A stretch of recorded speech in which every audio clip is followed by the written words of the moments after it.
बिठाने वाला एक कपड़ा होगा, लेके आइए एक कपड़ा जिससे इसको रब करने बगल वाले क्लास में। एक रफ कॉपी पहले निकालो, रफ कॉपी निकालो और बैठ के पढ़ो। तुम लोगों को समझ में नहीं आ रहा, तुम लोग 10th में चले गए हो। अभी कुछ चीजें बता रहा हूँ, ध्यान से सुन लो। सबसे पहला कि 75% जिसका अटेंडेंस नहीं है उसको एडमिट कार्ड नहीं दिया जा रहा है इस साल से। और इसमें इस स्कूल की कोई गलती नहीं होगी अगर आपको एडमिट कार्ड नहीं मिलेगा तो। ठीक, अभी आप क्लास 10th में हैं, क्लास 10th के बच्चों को अंदर से ईगो और घमंड बहुत ज्यादा रहता है इस बात का कि अभी हम फोड़ देंगे, 4 लड़कों को बुला करके मार कर लेंगे, ये कर देंगे, वो कर देंगे। कोई नहीं आएगा बचाने के लिए जब ये 75% अटेंडेंस नहीं रहेगा, कोई नहीं आएगा। और जिस दिन फंसोगे किसी चीज में कोई नहीं आएगा। इस क्लास के भी लड़के 1-2 दिन से कुछ ऐसा काम क्लास के अंदर कर रहे हैं, स्कूल के अंदर, वो सारा समोसा खाना निकल जाएगा और कोई ये ना समझे कि नहीं पता है। और जिस दिन मैं धर लिया तो फिर समझना उस दिन वो सारा समोसा जो है, वो सारा समोसा निकल जाएगा उसी दिन, जिस दिन रंगे हाथ वो पकड़ेंगे।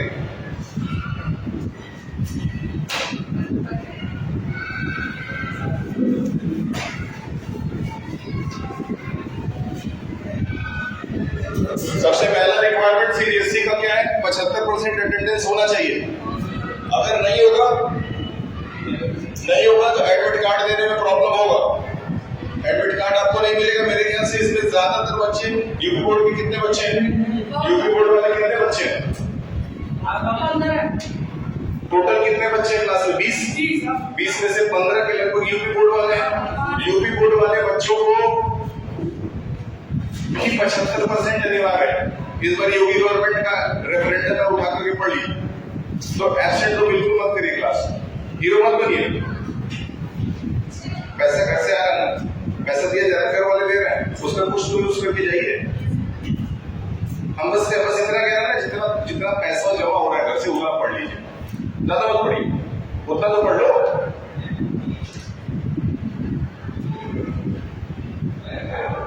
नहीं तो फिर इंतजार करो, जिस दिन हराओगे उस दिन फंसोगे।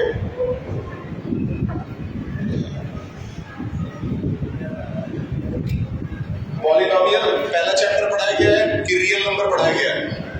रियल नंबर पढ़ाया गया है। रियल नंबर पे सबसे पहले हम मतलब पूछना चाहते हैं, पूरा चैप्टर खत्म हो गया होगा और रियल नंबर का मतलब जरा बता दो। रियल नंबर ऑन कैमरा बताओ। रियल नंबर से वो पूछेगा 5 नंबर का सवाल। हर साल 5 नंबर का सवाल आता है जिसमें एक सवाल हर साल फिक्स है उसको देना कि प्रूव दैट। ये सवाल आपको शायद पढ़ाया गया होगा, आपके टीचर पढ़ाया होगा तो prove that √2 is an irrational number. क्या इस तरह का कोई क्वेश्चन आपको पढ़ाएंगे रियल नंबर में? इस तरह का कोई सवाल पढ़ाएंगे आपको रियल नंबर में? अगर पढ़ाया गया तो ठीक है, नहीं तो ये क्वेश्चन बिल्कुल कंफर्म है 3 नंबर में, हर साल आता है। किसी भी साल का पेपर उठा करके आप देख लीजिए, ये सवाल आपको मिल जाएगा। ये 3 नंबर का सवाल फिक्स है पेपर के अंदर, रट करके अभी से तैयार कर लो इस चीज। और यही आप रटाएंगे, 3 नंबर तैयार हो जाएगा। घुमा फिरा चलिए 80 में से पासिंग कितना है? पासिंग कितना 80 में से? 80 में से अगर पासिंग है तो 100 में से पासिंग कितना होता है? 100 में से 33 होता है कि 80 में से 33 होता है? तब बताओ। तो यही नहीं पता है कि कितना नंबर पासिंग है। दूसरी चीज ये, एक तो एडमिट कार्ड वाली बात हो गई। तीसरी चीज, जिनका कंपार्टमेंट आ जा रहा है, उनका जब कंपार्टमेंट एग्जाम हो रहा है तो 90% चांस है कि भूल जाएंगे, वो पास नहीं होंगे कंपार्टमेंट। क्योंकि कंपार्टमेंट आ जाने के बाद जो कंपार्टमेंट का एग्जाम हो रहा है उसका पेपर डबल टफ बना देंगे। इस बार भी बना, अभी रिजल्ट आने वाला है, मेरे ख्याल से 10 दिन 12 दिन के अंदर सीबीएसई का रिजल्ट आएगा। आपको समझ में आ जाएगा कितने लोग हैं। 10-11 दिन बाद तुम लोग अलग डिलेमा में जी रहे हो।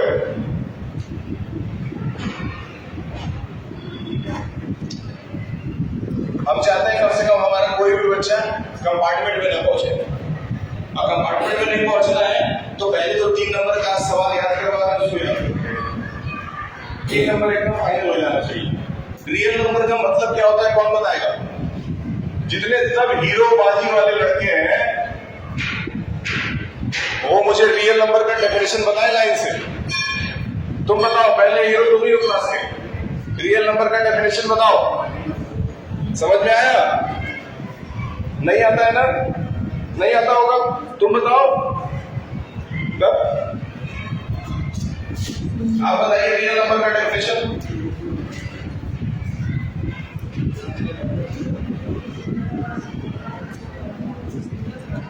आप बताइए।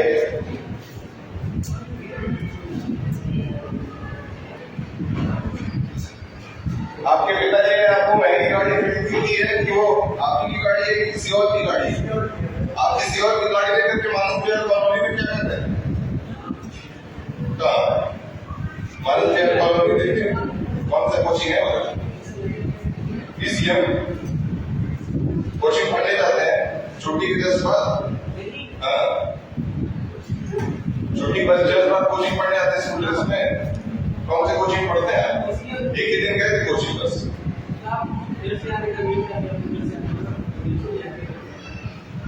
कौन से टीचर है? कमलेश।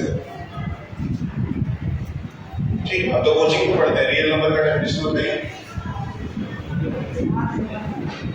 कोचिंग पढ़ रहा हूँ, रियल नंबर का डेफिनेशन बताओ। पहले चैप्टर का हेडिंग पूछ रहा हूँ। पहले चैप्टर का हेडिंग है रियल नंबर। नंबर दो तरह के हैं, एक रेशनल, पढ़ाया गया होगा। ठीक, रेशनल नंबर्स। कौन बताएगा रेशनल नंबर? रेशनल नंबर तो मेरे ख्याल से आता होगा। कुछ लोग P upon Q, P upon Q कर रहे हैं। बताइए, पूरा डेफिनेशन बताइए। बस ये पूरा डेफिनेशन नहीं है, और तो उधर क्या देख रहे हो? यही कर रहे हो। यहाँ ध्यान से पढ़ो और सवाल नोट करो। बताओ रेशनल नंबर का डेफिनेशन बताओ। फिर माने जो अगर हीरो हो मुझे नॉलेज बेस पे तो प्रूफ करो।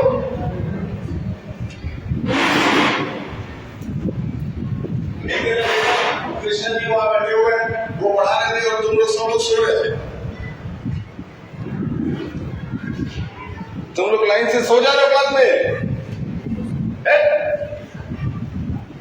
बताइए डेफिनेशन बताइए।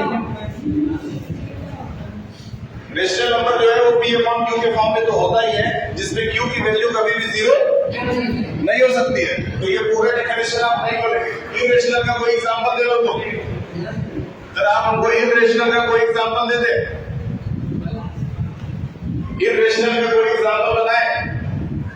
बस एग्जांपल मांग रहे हैं, not asking you about the definition. ये क्या पढ़ने जा रहे हो स्कूल में? कम से कम एक साइड अंदर है, तो हम लोग भी तो पहले था शॉर्ट। इरेशनल का एग्जांपल बताइए।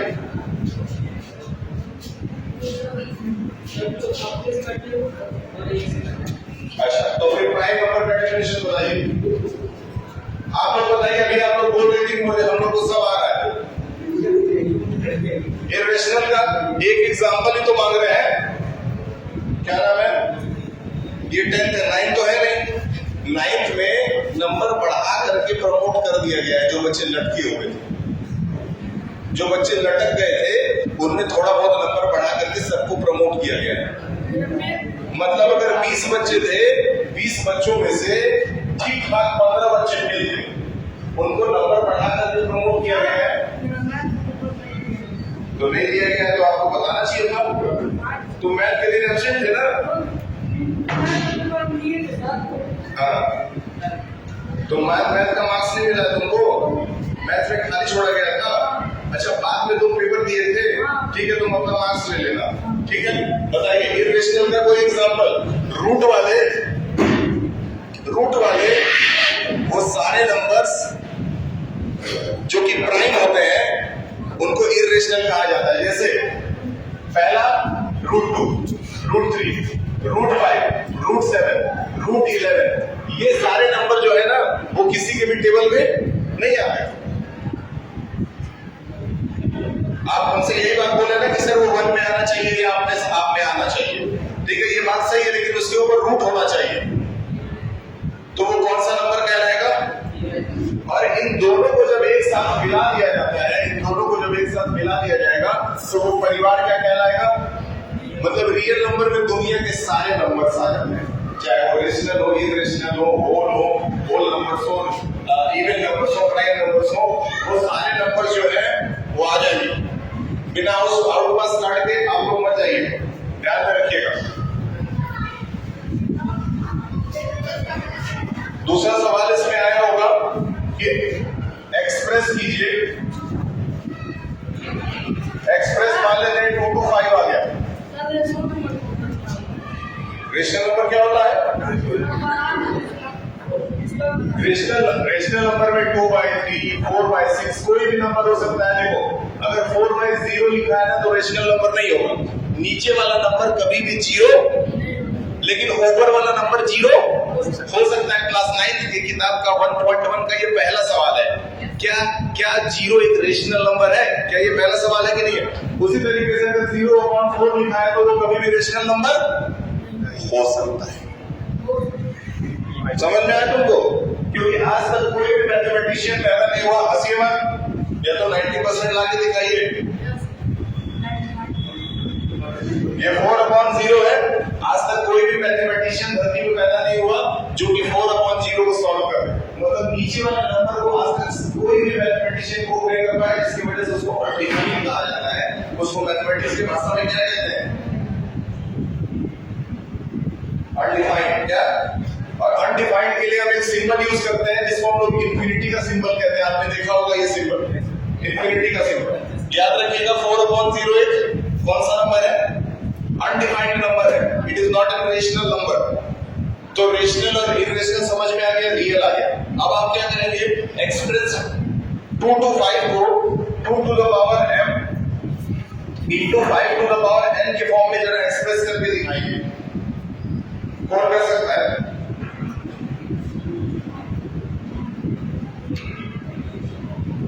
कैसे करेंगे देखिए। 2 to 5 को पहले ब्रेक करिए, किससे जाएगा बताएं? 5 से कितनी बार में? तुम क्यों नहीं बोल रहे हो? तुम्हारे पापा परेशान रहते हैं, बोल क्यों नहीं रहे हो? 4 बार में। 4 बार में। फिर इधर कितना आएगा? इधर कितना आया? 9। 3 से 3 और 3 से 1 आया कि नहीं आया? ठीक है। अब बहुत ध्यान से समझिए। इसको जब हम एक्सप्रेस कर रहे हैं, तो इसमें तो 2 कहीं है नहीं।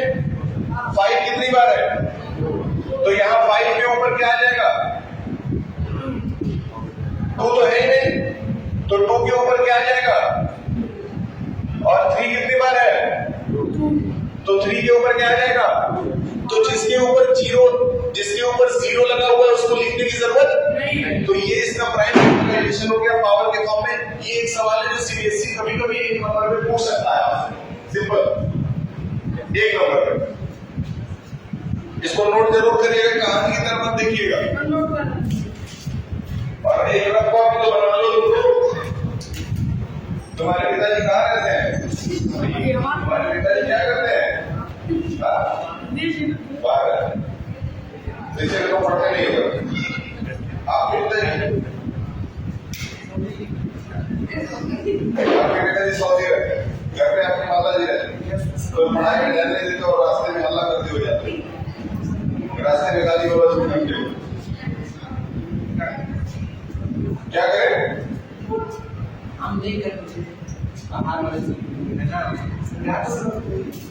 वाले को कभी सिखाते हैं।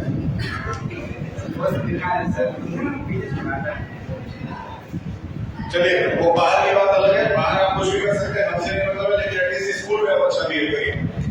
बताओ कितना आएगा?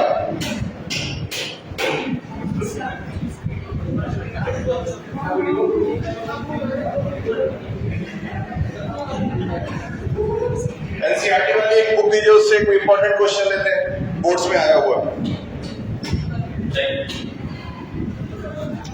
देखिए 1.1 में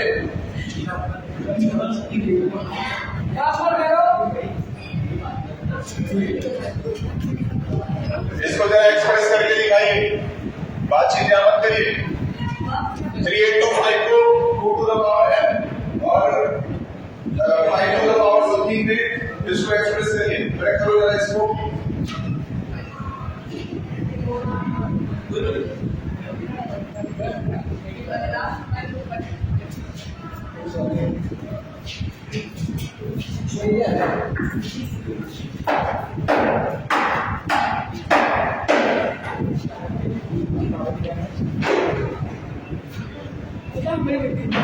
तुम उसको देख के खुश हो रखे हो, उसका तुम्हारा ने कहा है काम करो, पढ़ाई करो, काम नहीं आएगा बाद में। तुम क्या कर रहे हो? अभी रोटी कर रहा है, किससे जाएगा ये?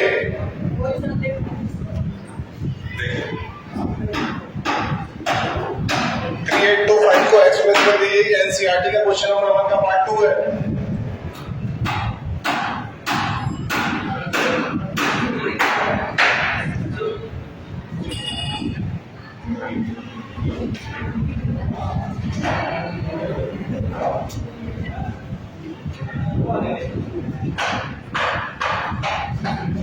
Three eight two five.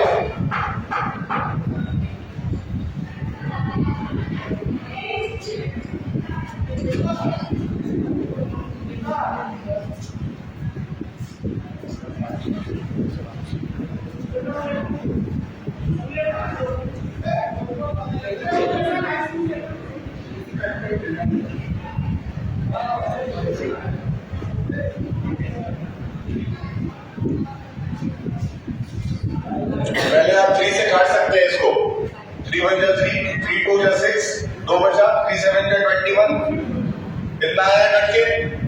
फिर आप इसको 7 5 12 14 15 से काट सकते हैं, यानी 3 से काट सकते हैं। 3 4 जा 12 और यहाँ पे 15 25 आया है यहाँ पे कट के इतना।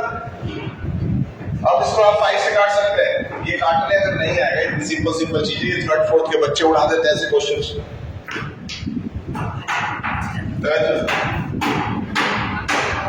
कृष्णा क्या कहते हैं, 2 चॉकलेट चाहिए।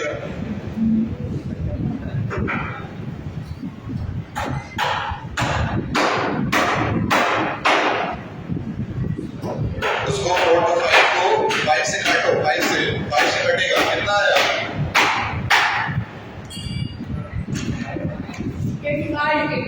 85 जल्दी भाई, 85 है। 85 को 17 से काट दीजिए या तो 5 से, दोनों में से किसी नंबर से काट सकते हैं।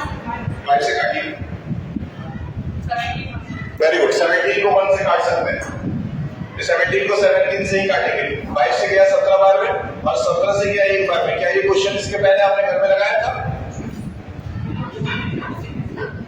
क्या ये क्वेश्चन आपने लगाया था? इतना सिंपल है। 3825 कितना आया? 3825 इज इक्वल टू, बताइए 3 कितनी बार आ रहा है? ठीक। 5 कितनी बार आ रहा है? 5 भी 2 बार आ रहा है। और 17 कितनी बार आ रहा है? कोई बड़ी बात? ये एक सवाल हो गया, आगे निकलते हैं नेक्स्ट पार्ट में। मन लगाइए पढ़ने में, बस पढ़ाई करते समय दोस्ती यारी भूल जाइए, बाकी आप हर काम करिए, कोई दिक्कत नहीं है। और स्कूल के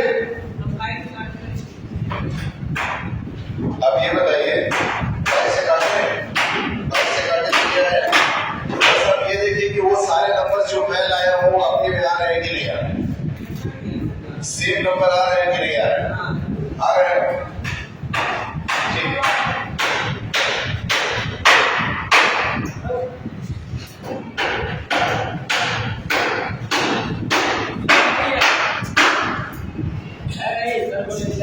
तुम जाओ इधर से लेके आओ, बताता हूँ कहां से मिलेगा। उधर क्लास में जाओ, तो जगह खोलो।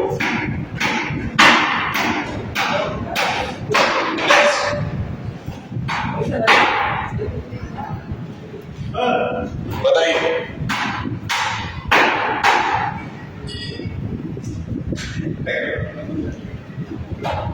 ठीक।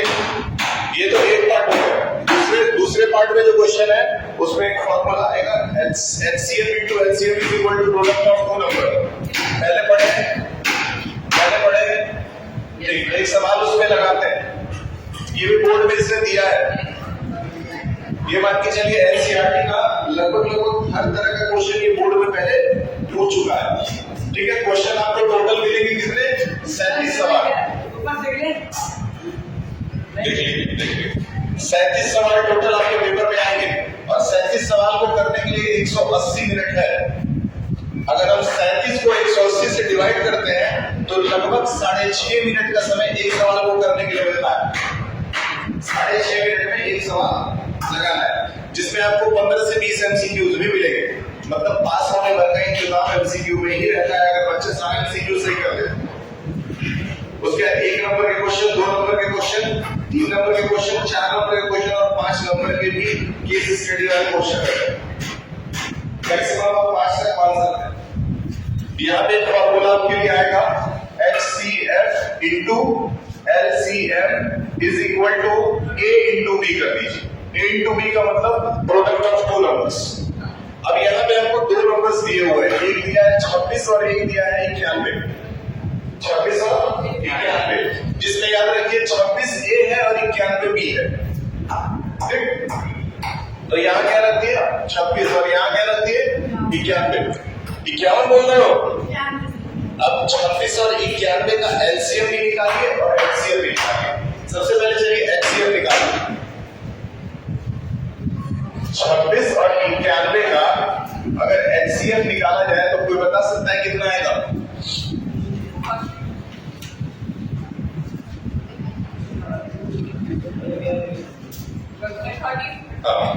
Thank you. 26 और 91 का एचसीएफ निकालने के लिए बोलो।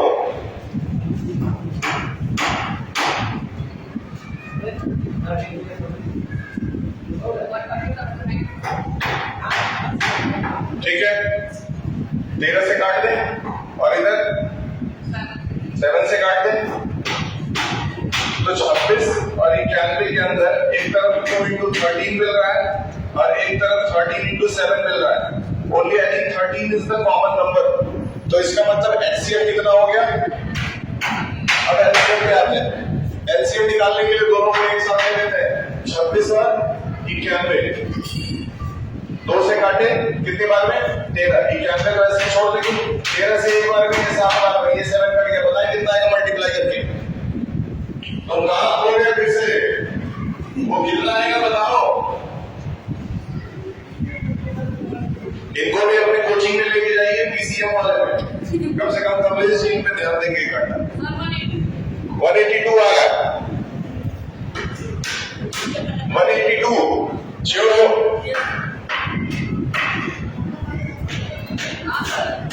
चलिए मान लेते हैं 182।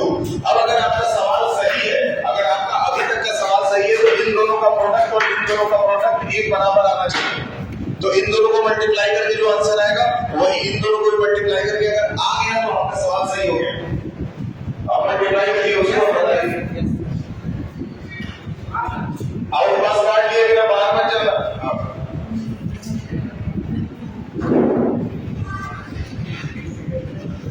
अगर तो पीछे देख के क्या पढ़ रहे हो?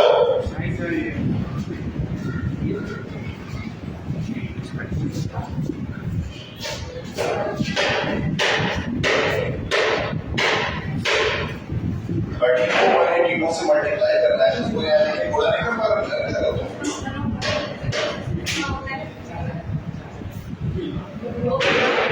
कितना है? 2366 और इधर भी आएगा 2366। ये दोनों तरफ सेम आना चाहिए। इस तरह का क्वेश्चन घर पे लगा दीजिएगा। नेक्स्ट पे चलते हैं। अब ये क्वेश्चन नंबर 4 जो है ये 2020 में बोर्ड में पूछा था। क्वेश्चन नंबर 4 2020 में बोर्ड में आया था, कोरोना से 1 साल पहले। 21 में कोरोना आ गया।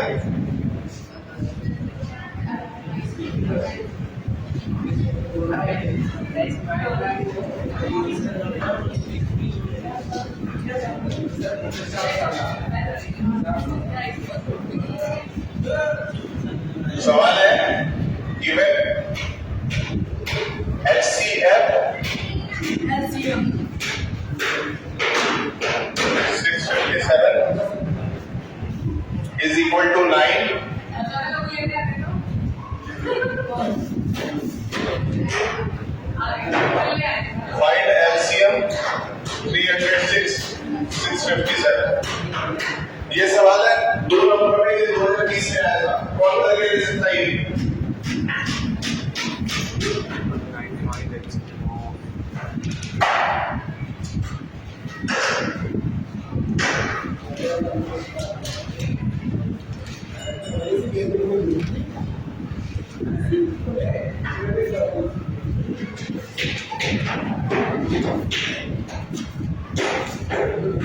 बताइए। देखिए कह रहा है कि एचसीएफ, इन दोनों नंबरों का एचसीएफ ये है, इन दोनों नंबरों का एलसीएम निकालना है। तो आप फॉर्मूला सेम रख लीजिए, HCF into LCM is equal to A into B। जो दोनों नंबर से वैसे लिख दीजिए। अब क्या करेंगे, A और B यही दोनों हैं, A और B यही दोनों नंबर्स है, यानी कि A की जगह क्या आ गया 306 और B की जगह क्या आ गया 657। ठीक, अब ये भी दिया है कि HCF इन दोनों का 9 है, यानी कि HCF के नीचे क्या रख दिए 9, और LCM हम लोगों को नहीं पता है, मतलब LCM निकालना है। नोट करो याद, तुम कहां पर खो जाते हो,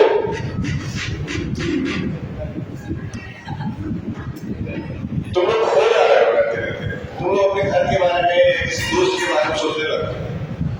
अब वो कौन दोस्त है इसकी जानकारी है पूरी।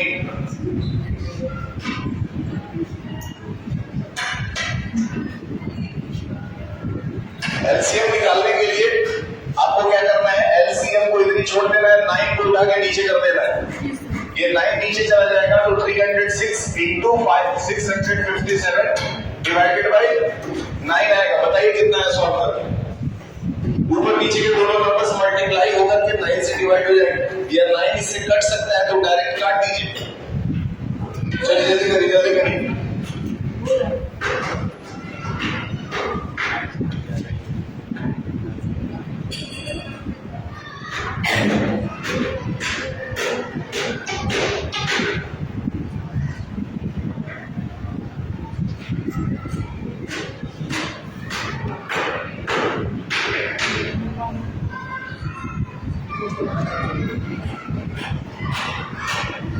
जहां भी कैलकुलेशन करने के लिए दोनों को बोला जाता है, दोनों का हाथ स्लो हो जाता है, और तुम्हारा तो हाथ चलता ही नहीं, तुम मल्टीप्लाई नहीं कर रहे हो, तुम अपने दिमाग का यूज नहीं करना चाहते हो।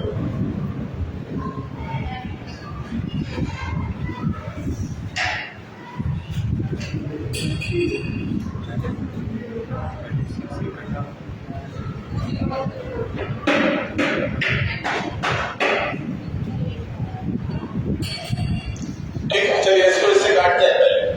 देखिए 9 के टेबल में 65 को अगर डिवाइड किया जाएगा तो 7 बार में 63 आएगा, तो यहाँ 2 चला जाएगा, तो 9 से 27 3 बार में कट जाएगा, यानी कि ये इससे पूरी तरह से 73 बार में कट के खत्म हो गया। तो मतलब आपके पास नंबर बच गया 306 और 73, इन दोनों को आपको मल्टीप्लाई करके आंसर लिखना है। करिए।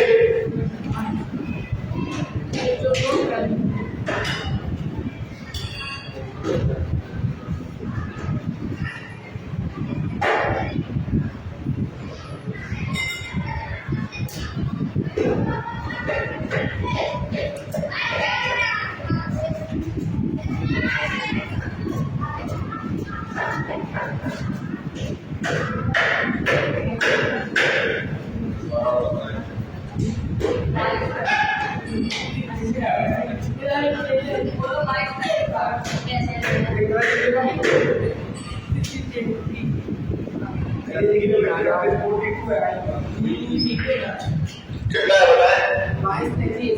22-33 8 नीचे कटा सही है। 22-33 ये क्वेश्चन रट लीजिए, हो सकता है कि बोर्ड में रिपीट कर रहे हो। तो बताएगा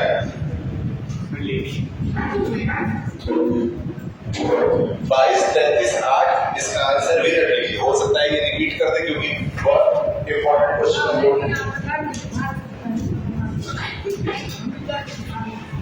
ठीक है, कोशिश करिए।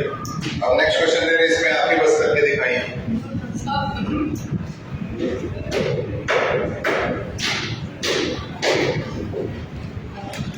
ठीक, एक और क्वेश्चन।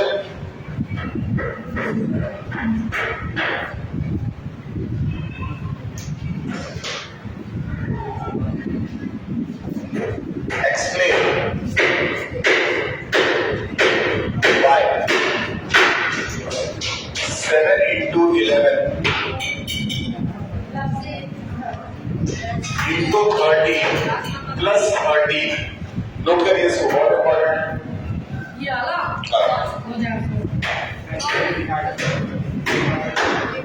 इस चैप्टर का कोई, इस एक्सरसाइज का ऐसा कोई सवाल नहीं है जो इसने बोर्ड में इस टाइप का पूछा हो, बस नंबर बदल देगा, नंबर बस सेम नहीं रहेगा, सवाल बिल्कुल सेम रहेगा।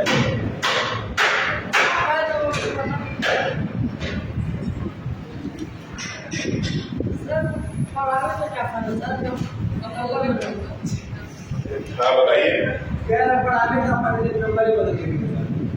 रोज एक ही चीज नहीं बनता है, बदल रहा, रोज एक ही चीज बने तब नहीं खाओगे।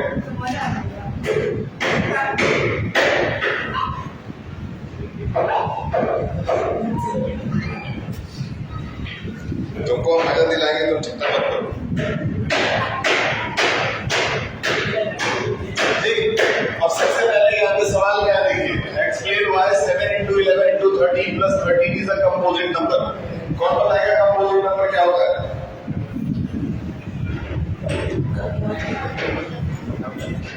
कंपोजिट नंबर कौन से नंबर को कहते हैं? बताएं।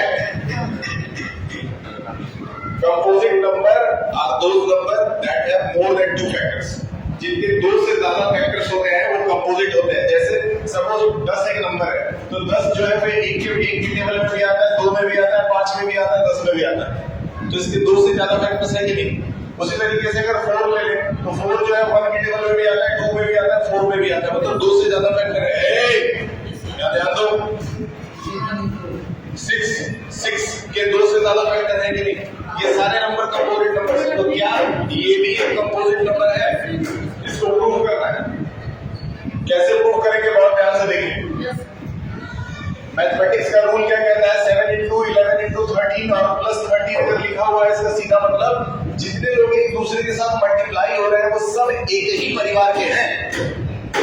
ठीक, जितने लोग एक दूसरे के साथ मल्टीप्लाई में दिख रहे हैं वो सब एक ही परिवार के हैं, लेकिन ये अलग से ये वाला 13 इसमें जोड़ दिया गया। ये समझना हमारी जिम्मेदारी है। याद रखिए, जो मल्टीप्लाई हो रहे हैं नंबर वो सब एक ही परिवार के हैं, मतलब एक साथ हैं, और जो अलग से जोड़ दिया गया है वो अलग परिवार के आदमी, मतलब ये अलग परिवार के हैं। अब बताइए, इन दोनों परिवारों में कोई ऐसा आदमी है जो हमशक्ल है? कौन है?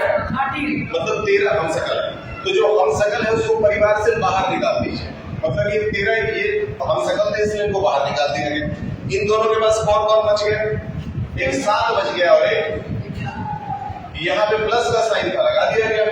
अब इनके पास तो ये अकेले ही थे और बाहर आ गए, इनके पास कुछ नहीं बचा, तो क्या बचा? कुछ नहीं बचा तो क्या बचा?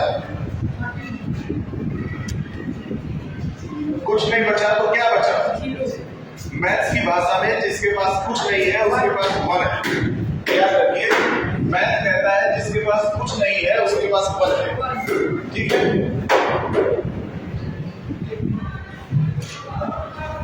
कितना आ गया ये?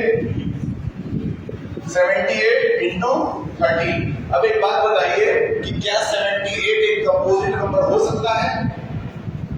क्या 78 एक कंपोजिट नंबर हो सकता है? क्योंकि 1 के टेबल में आता है, 2 के टेबल में आता है, 3 के टेबल में आता है, 13 6 78 भी आता है, 39 2 78 भी आता है, और 78 तो अपने टेबल में आता ही। सही है? तो इसके 2 से ज्यादा फैक्टर्स हैं।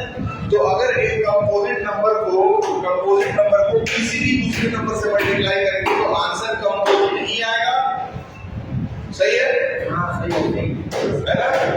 ध्यान से समझिए, ये 0 है ना, 0 मैथ्स का एक ऐसा रूल है जिसमें 0 जो है ना, 0 से अगर आप दोस्ती कर लेते हैं तो वो आपकी वैल्यू को बढ़ा देता है, लेकिन 0 से अगर आप लड़ते हैं तो वो आपको बर्बाद कर देता है। कैसे? ध्यान से समझिए। मान लेते हैं कोई नंबर है 4, ठीक, आपने क्या किया? 0 से दोस्ती कर ली, तो 0 से दोस्ती कर ली मतलब 40 बना लिया। अब चलिए 0 से दुश्मनी करके देखते हैं। तो अब उसी 0 से आपने क्या कर लिया? दुश्मनी कर लिया। दुश्मनी करते ही आप क्या हो गए? बर्बाद हो गए। समझ में आ रहा है? तो 0 से कभी लड़िएगा मत। उसी तरीके से ये कंपोजिट नंबर है। क्या है? कंपोजिट नंबर से कोई भी नंबर मल्टीप्लाई होगा तो उसको अपने तरह कंपोजिट बना लेगा। तो लिखेंगे this is a composite number. हो सकता है कि आपको एक बार में समझ में आ गया, और अगर नहीं भी आया तो कोई बड़ी बात नहीं है, आप घर पे इसको दोबारा रिवीजन कर सकते हैं, अपने कोचिंग वगैरह में पढ़ सकते हैं। आप जहाँ कहीं भी पढ़ते हैं आसपास जरूर किसी कोचिंग में, किसी ट्यूशन में, किसी टीचर के पास पढ़ने के लिए जाए। ये स्कूलों से बहुत कम बोला जाता है, स्कूल के टीचर्स ऐसा बहुत कम बोलते हैं कि आप कोचिंग पढ़ने जाएं। उनको लगता है कि जब हम पढ़ा ही रहे तो क्यों मेरी वैल्यू कम करने के लिए बाहर जाओगे। ये साफ साफ बेवकूफी है। आपको जिसके पास जाना है आप जाकर के पढ़िए, आप रिजल्ट अच्छा करेंगे तो उस कोचिंग का भी नाम होगा और आपके स्कूल का भी नाम होगा। आपको जहां जाकर के मन करता है छुट्टी में आप जाकर के किसी टीचर के पास बैठ के पढ़िए, कुछ दिक्कत नहीं है। आप यहाँ से भी पढ़िए, वहां से भी पढ़िए, ऑनलाइन भी पढ़िए, AI चैट GPT से भी पढ़िए। अब तो AI चैट GPT का को मार्क देने वाला एक और AI आ ही गया है मार्केट के अंदर। कौन सा AI है, कौन बता सकता है? AI चैट GPT से कम 10 गुना ज्यादा बेहतर है।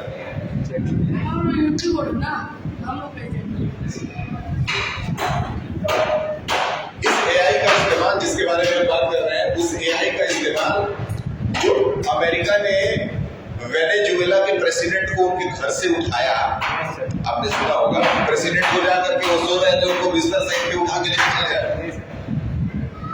ये इसी AI का इस्तेमाल किया उसने। और सवाल ये उठता है कि कैसे आप AI का इस्तेमाल करके किसी को कैप्चर कर सकते हैं। तो AI के इस्तेमाल से एक ही समय पे पूरे देश की बिजली काट दी गई। एक ही समय पे AI के हेल्प से हैक करके पूरे देश की, जहां न्यूक्लियर पावर से इलेक्ट्रिसिटी है, हमारे घर की हम लोग यहाँ किससे इलेक्ट्रिसिटी आती है? कोयले से आती है। किससे? तो कोयला जनरेट होता है, नेचुरल गैस पैदा होता है, उसको बिजली में कन्वर्ट करते हैं। दूसरे देशों में यही चीज न्यूक्लियर पावर प्लांट से आती है। न्यूक्लियर पावर प्लांट को AI के थ्रू हैक किया जा सकता है। तो जो न्यूक्लियर पावर प्लांट को हैक कर लेगा वो पूरे देश की बिजली को हैक कर लेगा।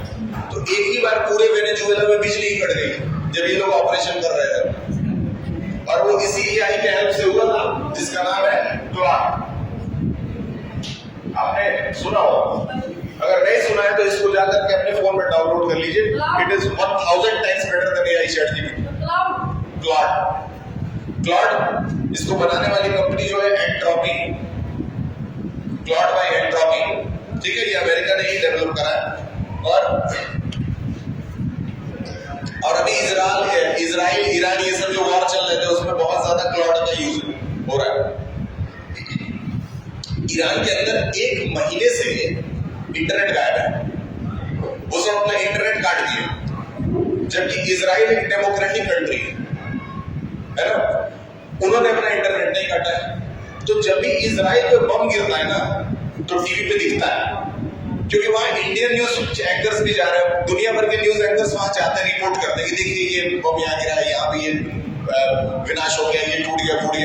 ईरान में इंटरनेट ही नहीं, इसलिए ईरान के अंदर जो तबाही हो रही है ना वो किसी को दिख नहीं रहा है, जबकि वो तबाही इजराइल की तबाही से कम 100 गुना ज्यादा है, 100 गुना ज्यादा है।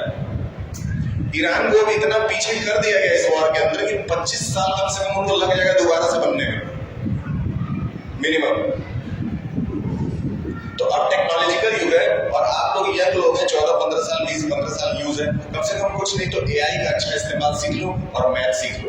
मैथ AI दोनों मिला दो, राजा नहीं बन जाए तो मिल जाए। मैथ और AI जिसको आता है वो कुछ भी कर सकता है, भविष्य भी देख सकता है। सही बताया? क्या ये सवाल समझ में आ रहा है? तुम समझ रही हो? पढ़ो, पढ़ाई में ध्यान दो, पढ़ना जरूरी है, कुछ भी पढ़ो। अपने पूरे अभी प्रेजेंट टाइम में 2 अवार्ड्स दिए गए, एक वर्ल्ड के बेस्ट टीचर को और दूसरा वर्ल्ड में सबसे अच्छी शिक्षा व्यवस्था कहाँ पे है उसको। पहला अवार्ड मिला वर्ल्ड के बेस्ट शिक्षक को, ये दुबई देता है, 9 करोड़ रुपया देता है, और उसके लिए उसने भारतीय को चुना। मतलब इंडियन लेडी जो है सरकारी स्कूल की टीचर है, उसको वर्ल्ड बेस्ट टीचर मिला है। और वो जानते हो क्या करती है, सरकारी स्कूलों पे इस समय जाओगे तो देखोगे दीवारों पे पेंटिंग बना रहता है, सुंदर सुंदर, उस पेंटिंग में कुछ ना कुछ अच्छे मैसेजेस लिखे रहते हैं। सही है? वो पूरे देश में घूम घूम करके केवल सरकारी स्कूल की दीवारों पे पेंटिंग बनाती थी, वो पढ़ाती नहीं थी, और उसको वर्ल्ड ग्लोबल बेस्ट टीचर मिला। दूसरी दूसरी चीज जो हम बता रहे थे कि सबसे अच्छी शिक्षा व्यवस्था का जो अवार्ड मिला वो किसको मिला? फिनलैंड को मिला। FINLAND, फिनलैंड आप सुने होंगे, एक देश, बहुत शानदार देश है। उस देश की खूबी क्या है कि वहां 7 साल की एज पर बच्चे का एडमिशन होता है। 7 साल से पहले किसी भी बच्चे का एडमिशन नहीं होता है। तो 7 इयर्स में उसका एडमिशन होगा, लेकिन सीधे क्लास 1 में होगा। क्लास 1 में सीधे एडमिशन होगा 7 इयर्स में, मतलब उसकी पढ़ाई ही क्लास 1 से शुरू होती है। कृष्णा ध्यान दो, किस क्लास से शुरू होती है? फर्स्ट से। इससे फायदा क्या है? 7 साल की एज तक बच्चे का दिमाग पूरी तरह से ग्रो कर जाता है। लेकिन इंडिया के अंदर 2.5 साल 3 साल के बच्चे भी प्ले में पढ़ते दिखते हैं। उनका दिमाग ही नहीं ग्रो किया है और उनको सीधे स्कूल में ला करके डाल दिया गया। फिनलैंड जो है वो 7 साल, हाँ बहुत गलत बात है। तो क्या करें बताओ? हम बदल दें पूरा सिस्टम? मेरे हाथ में नहीं है। 7 साल की एज में एडमिशन हो रहा है। दूसरी चीज, सबसे इंपॉर्टेंट बात, कि सुबह 8 बजे से लेकर के 12 बजे तक 4 घंटा उनका स्कूल चल रहा है, और 12 बजे के बाद उन बच्चों को ये पूरी तरह से गवर्नमेंट अलाउ करती है कि वो कहीं जाकर के नौकरी कर सके। तो 12 बजे के बाद 1 घंटा गैप लेके 1 बजे से वो जॉब में चले जाते हैं। कोई आइसक्रीम पार्लर में चला जा रहा है, तो कोई किसी डी-मार्ट में चला जा रहा है काम करने, कोई कहीं भी अपना ये तुम लोग के साइज के बच्चे वहां पे 1 बजे से कमाते हैं 8 बजे। 8 बजे तक उनका जॉब सेशन खत्म हो जाता है, घर चले जाते हैं। मतलब 4 घंटा पढ़ भी रहे हैं और फिर कमा भी रहे हैं। तो अपने पैसे से अपना घर को भी मदद करती है। और इस सिस्टम को सबसे बेहतरीन सिस्टम इस समय माना गया है।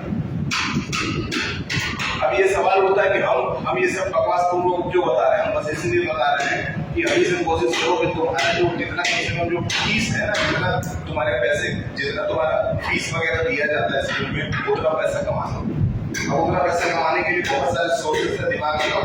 बस कोई इलीगल और गलत काम करके पैसा नहीं, क्योंकि पता चला कोई और जा रहे हैं तो उसका चेंज निकल लिए, ये सब काम नहीं करना। वही करना है ये हम लोगों को कुछ अच्छा ये कर सकती है, लड़कियां भी कर सकते हैं, लड़के भी।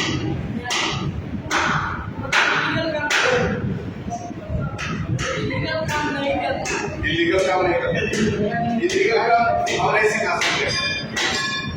ठीक है, कितना याद रखिएगा।